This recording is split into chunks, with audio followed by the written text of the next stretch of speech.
I just want to start by saying that somewhere along this review, when I start talking about Chris Pine's character, uh, it's towards the very, very end when I'm like, fuck it, I got to talk about this part. I say something that's mildly spoilerish, mildly. But like when I said it, I was like, oh, fuck. But I had already recorded like the entire thing by that point, and I don't edit, so I was like, fuck, I don't know what to do now. So there you go, a little warning. There was like a tiny spoiler towards the end when I talk about Steve, and you can see me like stop and pause and go, fuck, I fucked up. I kind of mentioned a spoiler, and then I just kind of end the video. So you'll see a very awkward moment where I'm like, oops. So enjoy. Okay, I said I wasn't going to review this to my friends and everything, but I'm sitting here and I'm trying to even remember what movies I was supposed to review here, and I just can't get this movie off of my mind. So Wonder Woman 1984, I sat down and I watched this with my entire family, my kids, everyone. I was very excited. It's on HBO Max. Bye bye cinema.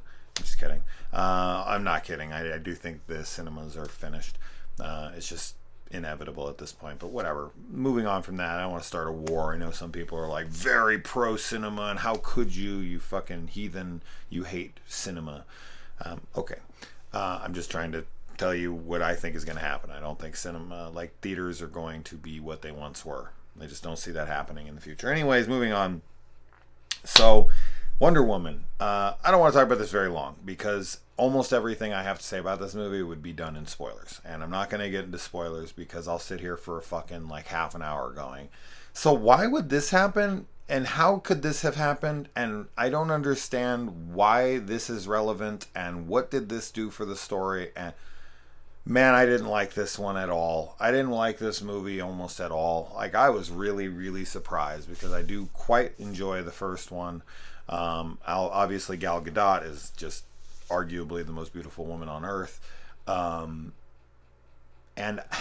speaking of which, that actually reminds me, I need to review Horse Girl, starring Alison Brie, who I consider to be possibly the most beautiful girl on earth. So 2 fucking movies in a row with such insanely gorgeous women. But anyways, good reminder. There you go. Wonder Woman 84. Yeah, man. The convenience of things in this film. The absolutely head-scratching questions posed within this film. Like, I talked to my buddy Travis for like an hour about this movie after it was over, because he gave it like a 3-star review, and I was like, damn, bro, like, I can't believe it. I thought like he must just be grumpy, or, you know, hopefully I disagree with him. And I came in after and I was like, bro, I think you're being generous. Like, I gave it a considerably less score than that.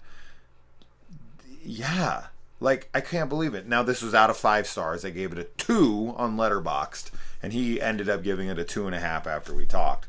And I think it's, you know, somewhere between that for me. There's just, man, this movie's so fucking boring is one of my problems with it. There's like 1 or 2 action sequences by about an hour and 45 minutes in. You're just like, what the fuck? And then there's this big final fight with like Cheetah. And man, this was so dark and muddy, and you're just like, ugh, the action sequence it's hard to make out. It's not fluid. It's not interesting. And then, oh man, her final showdown with Pedro Pascal, fucking Mandalorian himself, and like how that all resolves, and kind of, as I said, I want to get into like spoilers here, but fuck, man. Like, there just doesn't seem to be any stakes or consequences to anything in this. Like, yes, there's like these big dire like stakes as far as, you know, where all this heads, but is there really in the end? And then don't even get me into like how this would actually play out in the DCEU. Like, how could this possibly have happened, connecting to everything else that happens later on? But I guess they're kind of just distancing themselves from the further, you know, Justice League and all that stuff. But this is supposed to take place before. I just don't see how that's possible. It doesn't matter. Regardless, man, I just had problem after problem after problem. And typically with a film like this, I go in and I'm just like, I just want to see Gal Gadot being hot as fuck, kicking some people's asses, throwing around some fun one-liners, getting into hijinks with some other characters who are fun, and just having a good time. It's funny because the movie started, and there's this big like Olympic Games kind of thing where she's a kid and she enters this thing and everyone thinks it's like, what is this kid doing? And she this is actually the most entertaining part of the movie by far for me. How it like connects to the film, like the relevance of that opening scene. Even though I said it was my favorite part of the film, I don't think there's a point of it even being in the movie. Like, you really have to stretch to make it connect to the rest. Be like, oh well, that what happens in this scene when Robin Wright kind of sits down with her and tells her like, no, you can't do this because of this and this and that. There's like a lesson to be learned there, right? And that's supposed to play in later into the film, right? It's like a moral, and then it's going to come back and it's going to connect to the film later on. Does it? Does it? I mean, as I said, it's a stretch to be like, well, no, because it's this is what connects it. Really? Not very well. Not something that I noticed. But as I said, I could make it work if I really want to, but man, the impact that should have had later in the film was gone. None. Zero. It felt like that was in there just to have a cool opening sequence and for it to maybe make sense later on. It just didn't. I wanted to like this film. I really, really did. I'm not a hater of these movies, as you guys know. I like all sorts of movies people hate. But the DCEU has had some serious stumbles and fumbles and whatnot for me. Justice League, hopefully the Snyder Cut will resolve most of my issues with that film. I'm assuming it's going to be considerably better. We shall see. 4-hour movie. It's got a lot to help it.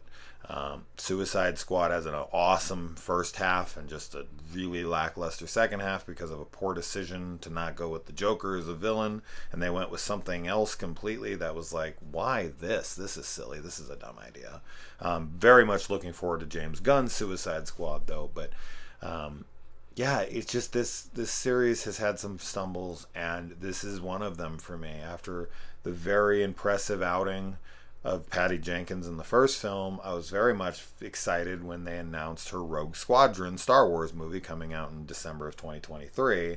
But after having seen this, I am very nervous now. I honestly have to say I'm fairly nervous about the Rogue One movie.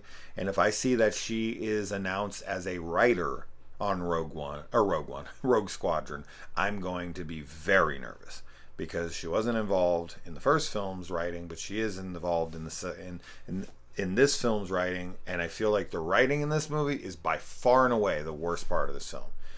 As I said, there are so many questions that I asked my buddy Travis and he asked me that we couldn't for the life of us come up with a reason for. And these are big things. These aren't little like nitpicks to me. These are like, why would this happen? Like, okay, for instance, this is a kind of a spoiler, but you guys know if you saw the trailer that Steve comes back, okay? The boyfriend comes back. You saw in the trailer, okay? But in this movie, he's in somebody else's body. Why? Why is he in somebody else's body? What fucking purpose does that serve? This genie can make insane shit happen in this movie. Fucking crazy shit happen. But he can't just make Steve appear in his own body. He has to take over somebody else's body. Why? And this guy just gets abducted for like a week or two or however fucking long this movie plays out. And then he's just like, he just walks away at the end. Like they run into each other. And you're just like, huh? Boom. I don't understand, man. I don't understand. So, yeah. I got nothing. Anyways, I guess I kind of gave a spoiler away there, so I'm going to have to like say something at the beginning of this video. I just got upset. Now I'm like sitting here in my head like, oh fuck, I said something spoilery. So maybe now I have to throw this whole fucking spoiler, or this whole review away. But it is what it is. Fuck. Alright, whatever. Bye.